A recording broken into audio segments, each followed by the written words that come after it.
You walk into the kitchen and suddenly forget why you came in. A few hours later, you're saying hello to your neighbor, and for a few seconds, their name completely disappears. Then, just as quickly, it comes back. Most people smile, laugh it off, and keep going. But later that day, a much quieter thought appears, one you probably don't say out loud. Is this just part of getting older? Or is something actually wrong? If you've ever had that thought, I want to begin with something that may be the most important thing you'll hear in this entire video. Having that thought does not mean something is wrong with you. It means you're paying attention. And today, I'm going to show you exactly how doctors tell the difference between ordinary age-related forgetfulness and memory changes that deserve a closer look. Not with fear, not with frightening headlines, but calmly, clearly, and using the same principles doctors rely on every day. Here's something that's genuinely reassuring. Occasional forgetfulness is a normal part of aging. Nearly everyone experiences it. Forgetting a name for a moment, walking into a room and losing your train of thought, or needing a little longer to remember something, does not mean dementia is beginning. Just as importantly, dementia is not a normal or inevitable part of getting older. Many people reach their 80s and even their 90s with sharp, healthy minds. That's worth remembering every time this topic starts making you anxious. The purpose of this video isn't to make you question every forgotten name or misplaced pair of glasses. It's to replace uncertainty with understanding. Because once you know what doctors are actually looking for, memory changes become much less mysterious. And by the end of this video, I'll show you one detail doctors pay close attention to that surprises almost everyone. In many cases, it matters more than the memory lapse itself. In fact, for many people, it's also one of the most reassuring things they'll ever learn about memory loss. I'm Dr. William Mercer. I spend my time reviewing the latest research on brain health and healthy aging, then translating it into practical advice that's clear, balanced, and genuinely useful. No miracle supplements, no exaggerated claims, just what today's evidence actually supports. Here's the idea I'd like you to keep in mind throughout this entire video. Normal age-related forgetfulness and dementia are not simply different points on the same scale. One doesn't automatically become the other. They're different conditions, with different patterns, and once you understand those patterns, they become much easier to recognize. Think of it this way. As we age, the brain sometimes becomes a little slower at finding information. It's like using a search engine that still has the answer. It just takes an extra few seconds to find it. Dementia is different. The problem isn't simply finding the information. It's that memory and thinking begin interfering with everyday life itself. There's also a third category that's important to understand. It's called mild cognitive impairment, or MCI. This falls somewhere between normal aging and dementia. People with MCI have more noticeable memory or thinking changes than we'd normally expect for their age. But they're still able to live independently and manage their everyday lives. And here's the part many people never hear. MCI is not the same thing as early dementia. Some people with MCI do go on to develop Alzheimer's disease. Many do not. And for some people, their symptoms even improve. That's exactly why it's so important not to jump to conclusions based on a few forgotten moments. Now that we've built the foundation, let's look at the signs doctors actually use to tell these conditions apart. So what does ordinary age-related forgetfulness actually look like? Let's make it practical. Maybe you forget an acquaintance's name, but a few seconds later, it comes back. You pause in the middle of a sentence because one word disappears, then suddenly remember it. You misplace your keys, retrace your steps, and eventually find them exactly where you left them. You forget one detail from a conversation, while still remembering the conversation itself. Or you miss an appointment, but the moment someone reminds you, you immediately remember making it. Notice what all of those examples have in common. The information was never truly gone. It was simply harder to reach for a little while. Think of it like searching for a photo on your phone. Everything is still there. Sometimes it just takes a few extra seconds to find it. And just as importantly, those moments don't stop you from living your life. You can still manage your finances, keep appointments, take care of yourself, and enjoy the people around you. I often think about a woman I'll call Eleanor. She became genuinely frightened after forgetting her granddaughter's middle name during a family dinner. She'd known it for years. For a few minutes, it simply disappeared. Then, about 10 minutes later, without anyone helping her, it came right back. That wasn't a warning sign. It was a very human moment. In fact, experiences like that happen to people of every age, not just those over 60. I've had moments like that myself. Most of us have. Now here's where the picture starts to change. The signs that deserve a closer look aren't simply more forgetfulness. They're a different pattern altogether. That's an important distinction. The Alzheimer's Association highlights several warning signs, but instead of trying to memorize a list, I want you to notice the pattern behind them. Imagine asking the same question, then asking it again a few minutes later, with no memory that it was already answered. Imagine getting lost driving to a place you've visited for years, or suddenly struggling with a recipe you've made dozens of times before. Imagine becoming confused about where you are, or what time of year it is, not for a brief moment, but in a way that doesn't quickly correct itself. Language can change too, not simply forgetting a word, but regularly having trouble following conversations, or using unusual words for familiar objects. Someone might put their keys in the freezer, then have no idea how they got there, or even become convinced someone else moved them. You may also notice changes that have nothing to do with memory itself. Pulling away from hobbies, avoiding social situations, unexpected difficulty managing money, poor judgment in situations that would once have been simple, or changes in mood and personality that family members immediately recognize. Here's the mistake many people make.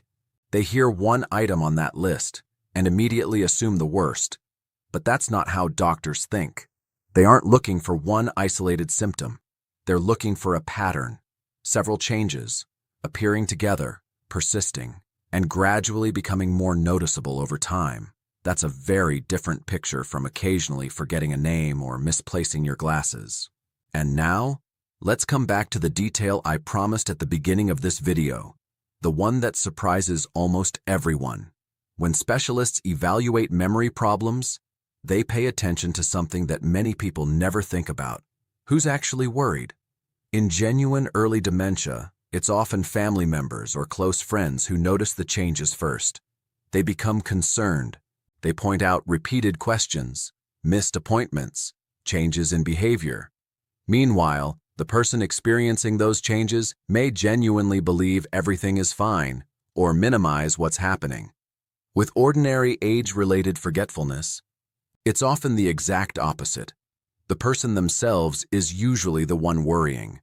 They're the one noticing every forgotten name, every misplaced key, every moment their memory seems slower than it used to be. And that level of self-awareness is often reassuring, not because it proves nothing is wrong, but because insight and self-monitoring are still working well. Now, this isn't a perfect rule. There are always exceptions, and it should never replace a proper medical evaluation. But if you're the one lying awake wondering whether your memory has changed, keeping track of those moments, bringing them up with your doctor before anyone else does, that pattern is often far more reassuring than most people realize. It's one of the most surprising findings in memory research, and one that rarely appears in the frightening articles people find during late-night internet searches. Let's pause for a moment, because we've covered a lot. Here's what I hope you're taking away from all of this. Ordinary age-related forgetfulness usually means the information is delayed, not lost. It doesn't stop you from living your life. The warning signs doctors pay attention to are different. They're patterns that affect several parts of daily life at the same time and gradually become more noticeable over months. And then there's the detail that surprises almost everyone. Who's actually noticing the changes? often tells doctors as much as the memory problem itself. Before we move on, there's one myth that's worth leaving behind today. Many people believe that simply worrying about their memory is an early sign of dementia. Fortunately, that's usually not the case. In fact, the opposite is often closer to the truth. The ability to notice changes, pay attention to them, and even worry about them shows that your insight and self-awareness are still working. Now, that doesn't mean every concern should be ignored. If something worries you, it's always reasonable to bring it up with your doctor. But the worry itself isn't the warning sign many people assume it is. Now let's talk about the part of this story that gives people the most hope. Because despite what many people believe, your future brain health isn't determined by genetics alone. In fact, one of the largest international research commissions on dementia updated its findings in 2024 with a remarkable conclusion. Nearly half of dementia cases worldwide may be linked to factors that we can influence over the course of our lives. Pause for a second and let that sink in. Nearly half. That's one of the most encouraging findings in modern brain health research. It tells us something important. This isn't simply about luck or family history. There are meaningful ways to help protect your brain. Let's look at a few of the biggest ones. The first is movement. Regular physical activity, even something as simple as brisk walking several times each week, helps support healthy blood flow to the brain. It doesn't have to be intense. It simply has to become part of your routine. Another one surprises people almost every time: your hearing. Untreated hearing loss doesn't just make conversations harder. It forces your brain to work much harder simply to understand sound. Over time, that extra effort may take attention away from memory and thinking. It also causes something else. Many people begin avoiding conversations because they're exhausting. Without realizing it, they become more socially isolated. And social isolation itself is another important risk factor for cognitive decline. That's why treating hearing loss isn't just about hearing better. It's also about helping your brain stay engaged with the people around you. Sleep matters too. While you're asleep, your brain is anything but inactive. During deep sleep, it performs important housekeeping work, clearing away waste products that naturally build up throughout the day. Night after night, good sleep becomes part of your brain's maintenance system. Food plays a role as well. The same Mediterranean-style eating pattern that's repeatedly linked with better heart health also supports the blood vessels that nourish your brain. More fish, more vegetables, more fruit, fewer heavily processed foods. It's another reminder that your heart and your brain are working as partners, not as separate systems. And finally, keep giving your brain something new to do. Many people think that means crossword puzzles. But research suggests something even more valuable: learning a new language, a musical instrument, a new hobby, anything that asks your brain to build fresh connections instead of repeating the same routine every day. Here's the part I don't want you to miss. This isn't a checklist that expects perfection. You don't have to transform your entire life by next Monday. In fact, many people watching this are probably already doing several of these things. A few walks each week, conversations with friends, a healthier dinner, better sleep, staying curious. Those aren't small things. They're exactly the kinds of habits that research continues to associate with healthier brain aging. The goal isn't perfection. It's giving your brain a little more support, day after day, year after year. Before we finish, I want you to remember one idea above everything else we've talked about today. Forgetfulness that comes and goes, doesn't interfere with your everyday life, and resolves on its own, is a normal part of aging. Nearly everyone experiences it. The changes doctors become concerned about look different. They gradually affect several parts of daily life. They persist. They become more noticeable over time. And they're often recognized not only by the person experiencing them, but by the people who know them best. No matter which category you feel you fit into today, there's something genuinely encouraging to remember. The habits that help protect your brain are the very same habits that help protect the rest of your body. There isn't a secret brain health routine hidden somewhere. It's the walk you take after dinner, the good night's sleep, the conversation with a friend, the healthier meal, the decision to stay curious and keep learning. Those ordinary moments are doing far more for your brain than most people realize. Now, if you or someone you love really is noticing several of the warning signs we've discussed, please don't carry that worry alone. And just as importantly, don't assume the worst before you've been properly evaluated. Many conditions can closely resemble early dementia. Vitamin B12 deficiency, thyroid problems, medication side effects, depression, sleep disorders. All of these can affect memory and thinking. The only way to know what's actually happening is to have it evaluated. And the earlier that conversation happens, the more options you'll usually have. If you're wondering how to bring it up with your doctor, keep it simple. Specific examples are far more helpful than general worries. Instead of saying, "I've been forgetful lately," try saying, "I've noticed I've repeated the same question several times a week for the past 2 months."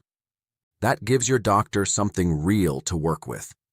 And it's an entirely reasonable conversation to have during a routine visit. Before you leave, I'd like you to think of one person. Maybe it's a parent whose memory has quietly been on your mind, a spouse, a brother or sister, or a close friend who's mentioned being worried about forgetting things. Share this video with them, not to frighten them, but to give them the same calm, balanced information you've just received. Sometimes the greatest reassurance comes from finally understanding what's actually happening. I'd also love to hear from you. After watching this video, do you feel more reassured or more prepared? Leave one word in the comments. I read as many of them as I can. As always, everything we've discussed today is for educational purposes and should never replace advice from your own healthcare provider. If you're genuinely concerned about memory changes in yourself or someone you love, please speak with your doctor. They can evaluate your unique situation far better than any video ever could. My goal on this channel is simple: to take the best available research and turn it into practical advice that helps you protect your health and the people you love. Before we say goodbye, think back to where this video began. You walked into the kitchen and forgot why. For a moment, you wondered whether that single experience meant something frightening. Now you know something important. One forgotten moment isn't the story. The pattern is the story. So don't judge your brain by one misplaced pair of glasses or one forgotten name. Judge it by the life you're still living. Keep walking, keep learning, keep sleeping well. Keep talking with the people you love. Keep giving your brain the care it deserves. Because growing older doesn't mean giving up hope. It means giving yourself every opportunity to stay healthy for as long as possible. Thank you so much for spending this time with me. Take good care of yourself, and I'll see you in the next video.